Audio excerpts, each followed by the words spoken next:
Good morning, everyone. How are you guys doing today? So today I have a card video. We're making this butterfly flip card. And just a warning, I have super sped up this video because I realized I'm really slow when it comes to making a card.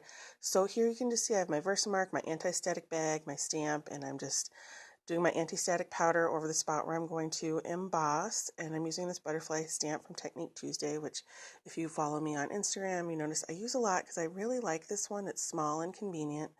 So I'm just doing my Versamark on there. I've got some black embossing powder ready to go. Got to have that coffee filter. That makes such a difference. It's so much easier for cleanup. And you can see here that even though I use my static bag, this is a kind of a shimmery, super heavy cardstock. And the embossing powder just really likes to stick to it. So right here, I just noticed a couple other spots where it was sticking in places I did not want it to be. Another tip, and I knew this before I started, and I was frustrated with myself because I didn't do it, let your heat gun heat up for a good 30 seconds before you start it. You can see in the video that my paper got kind of warped, and I was trying to, heat it from the back to help that along a little bit. But if you heat your gun up first, the powder melts quicker, and usually your cardstock will not warp as badly. So now I'm going to do some alcohol marker coloring. I'm just using Bic Market markers because between that and I'm building up my Spectrum Noir collection, that is what I have, and I find it works really nicely, especially on this shimmery cardstock I have, which I'll show you in a minute and I'll post a link to below.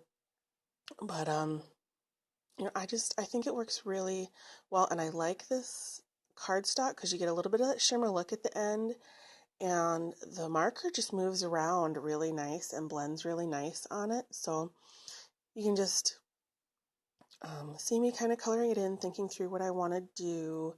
Now, I'm going to warn you, in this video, I make a bunch of mistakes, and I go back and change my mind a couple of times, and there was one part at the end where it just doesn't come out the way I want it to, and I tried to leave most of that in there because my goal in doing videos for you guys isn't to show you that I'm some fancy card maker. It's just to show you that even if you're a beginner and aren't sure what you're doing, you can make really cute, fun cards. And I admit some of mine, to me, are a little dull, but that's because I'm so mesmerized by some of the really amazing cards that are out there and done by other card makers. But if you look at it this way, that whoever gets that card is absolutely going to love that you spent the time to give them a handmade gift. So again, in my videos, I do not proclaim to be any kind of a expert on any subject. It's just what I have learned over time, what works for me. I also try to be pretty frugal, although I have splurged a little bit lately if you've been watching my haul videos. But I'm about at the end of that, and now I gotta get making some cards. So as you can see here, I'm just kind of finishing up, putting in some highlights, doing some blending, making sure all those little teeny holes on that stamp are filled in. Coloring takes a long time, and even when you speed it up really fast on a video, it still seems to take a really long time. And I have fluorescent lighting down here in my work area, so sometimes if I look at it from different angles, and I encourage you to do that with your work too. I don't know what your lighting's like in your area, but look at it from different angles and see how it looks. And sometimes with coloring or embellishments, whatever, you just gotta, even if you're not happy with it, you just gotta be done. Realizing I did not pick up my embossing powder. Surprised I didn't spill it everywhere, because that can be a klutz.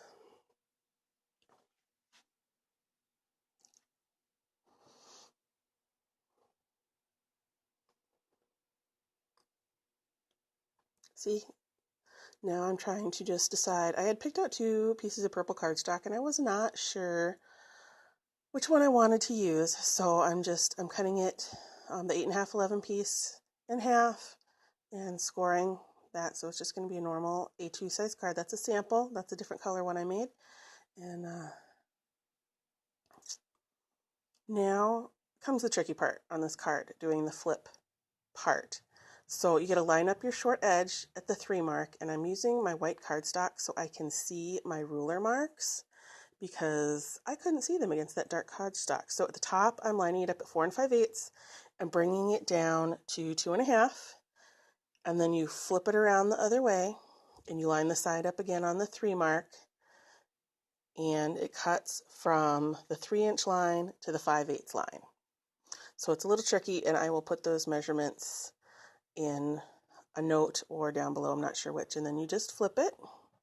I try to line up so it's perpendicular with the fold there, and just use my bone folder and crease that.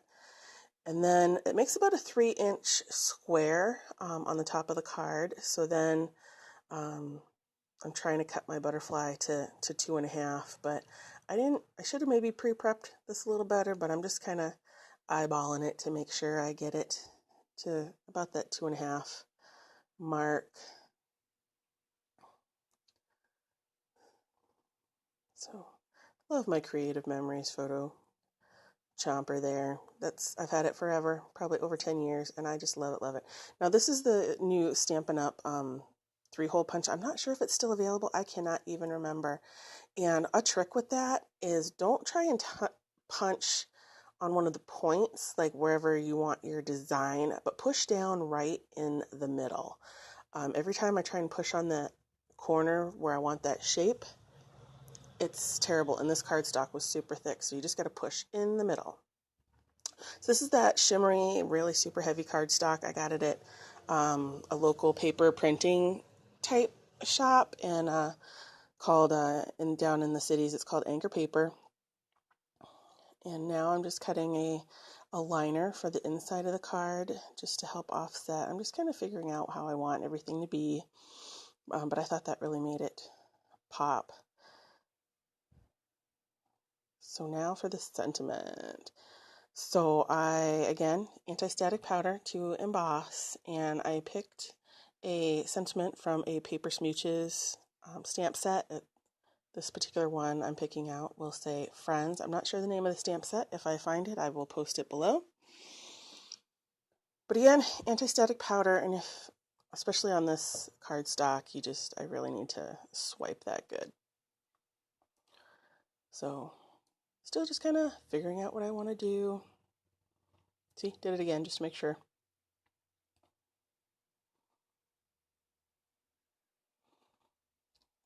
Now, when I'm using my Versamark, you're seeing me like pounce it a ton on my Versamark. That's because my pad is not as juicy as it used to be, so I need to refill that. You don't need to normally pounce your stamps on there 10 times like I was doing. Again, that cardstock just likes to hang on to the embossing powder. I think it's just it's just that particular cardstock, because that's the only one I seem to have a little bit of trouble with. So now my anti-static bag is just the plain embossing buddy I got from Stampin' Up, but I didn't like the mess of it. So I just wrapped it in some fleece I had laying around and put a rubber band around the top, and now it's not nearly as messy. So if you have a bag and you're having that problem too, it's just really powdery, really messy. If you have any spare fabric laying around, just about anything you have will work, as long as the powder can come through the grains of that, then you'll be just fine. So, not grains, the weave of the fabric, not the grains. Crazy this morning. My brain is not working yet. So again, just fiddling around with my size because I did not pre-plan, trying to figure out what I want to do.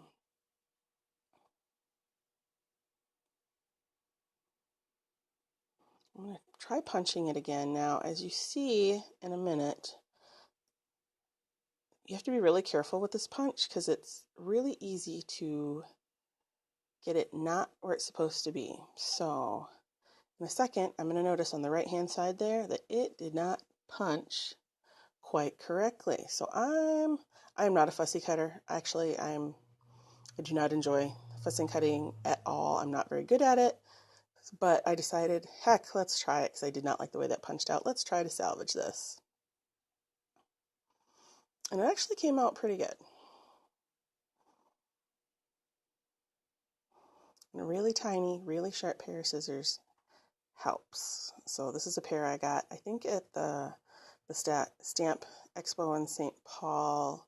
I went a while ago. They had a booth that had a lot of nice little accessories, and I think that was Tall Mouse that I got those at. And I got a lot of fun little tools actually at that booth. So I like the way that looks. I'm gonna stick it all down. Just gonna use my ATG gun and some tape and get that all stuck down.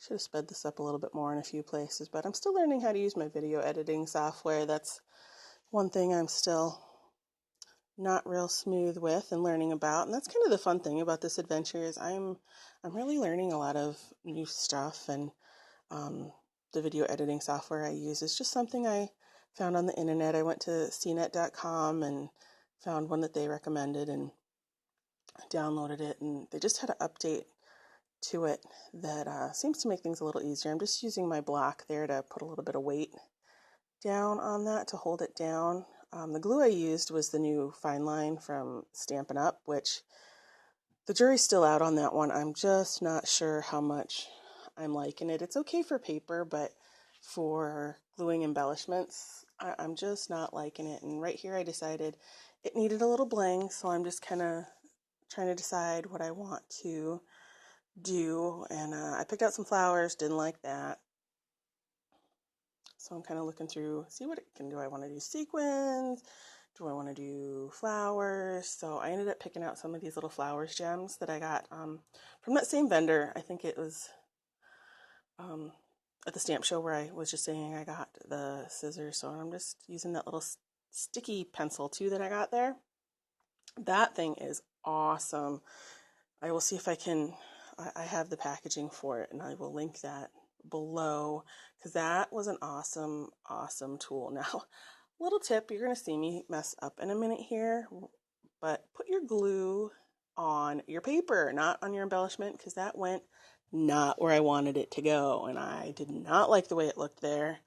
Then I thought maybe I'll leave it there, maybe I won't, so I'm just kind of going with it. And I just didn't like it because it happened to fall right above the eye. Terrible spot. To me, I hated it. And now I'm really frustrated. I don't know what to do. So I was going to leave it. Do I want to leave it? See, here, you can see almost see me thinking. You're watching the video. I can remember myself thinking, do I leave it? Do I take it off? Do I change it? Do I leave it? I don't know.